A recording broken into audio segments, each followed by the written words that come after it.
NEET ഹർജികൾ supreme കോടതി പരിഗണിക്കുന്നു. NTA മാർക്ക് ലിസ്റ്റ് പ്രസിദ്ധീകരിച്ചത് ഓൾ ഇന്ത്യ റാങ്ക് ഉൾപ്പെടുത്താതെ എന്ന് ഹർജിക്കാർ. ചീഫ് ജസ്റ്റിസ് ഉൾപ്പെട്ട ബെഞ്ച് രേഖകൾ പരിശോധിക്കുന്നു. കൂടുതൽ വിവരങ്ങളുമായി ലീഗൽ കറസ്പോണ്ടന്റ് ഷബ്ന സിയാദാണ് ചേരുന്നത്.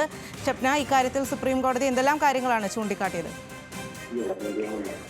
സ്വാതി, നീറ്റുമായി ബന്ധപ്പെട്ട ഹർജി സുപ്രീം കോടതി പരിഗണിച്ചുകൊണ്ടിരിക്കുകയാണ്. NTA മാർക്ക് ലിസ്റ്റ് പ്രസിദ്ധീകരിച്ചത് ഓൾ ഇന്ത്യ റാങ്ക് ഉൾപ്പെടുത്താതെയാണ് എന്ന് ഹർജിക്കാർ കോടതിയെ ഇന്ന് അറിയിച്ചിരുന്നു. വിശദമായ വാദം ഇതുമായി ബന്ധപ്പെട്ട് കോടതിയിൽ നടക്കുകയാണ്. പരീക്ഷയുടെ തലേ ദിവസം രാത്രി ഉത്തരങ്ങൾ മനഃപ്പാടമാക്കാൻ വിദ്യാർത്ഥികൾ ഒത്തുകൂടി എന്നാണ് ഒരു പ്രതിയായ അമിത് ആനന്ദിന്റെ മൊഴിയിലുള്ളത് എന്ന് ചീഫ് ജസ്റ്റിസ് തന്നെ ചൂണ്ടിക്കാണിച്ചിരുന്നു. ഇത്തരത്തിലുള്ള പ്രതിയാക്കപ്പെട്ടവരുടെ അടക്കമുള്ള മൊഴികളും അതുപോലെ NTA വിശദീകരണം അടക്കം ചീഫ് ജസ്റ്റിസ് അധ്യക്ഷനായ ബെഞ്ച് പരിശോധിക്കുകയും ചെയ്തു. രാജ്യവ്യാപകമായി ചോദ്യപേപ്പർ ചോർന്നു എന്നതിന് കൃത്യമായി തെളിവ് കോടതിക്ക് മുന്നിൽ എത്തിയിട്ടില്ല എന്ന് വാദത്തിനിടെ ചീഫ് ജസ്റ്റിസ് ചൂണ്ടിക്കാണിച്ചു.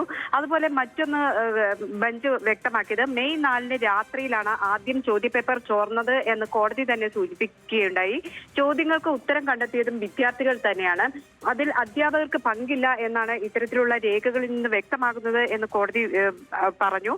അതുപോലെ എത്ര കേന്ദ്രങ്ങളിൽ ചോദ്യപേപ്പർ മാറിയെന്ന് കേന്ദ്ര സർക്കാരിനോട് ചീഫ് ജസ്റ്റിസ് ചോദിച്ചു. 8 കേന്ദ്രങ്ങളിൽ കാനറ ബാങ്ക് ചോദ്യപേപ്പർ മാറി നൽകി എന്നാണ് NTA ഇതിന് നൽകിയിട്ടുള്ള വിശദീകരണം.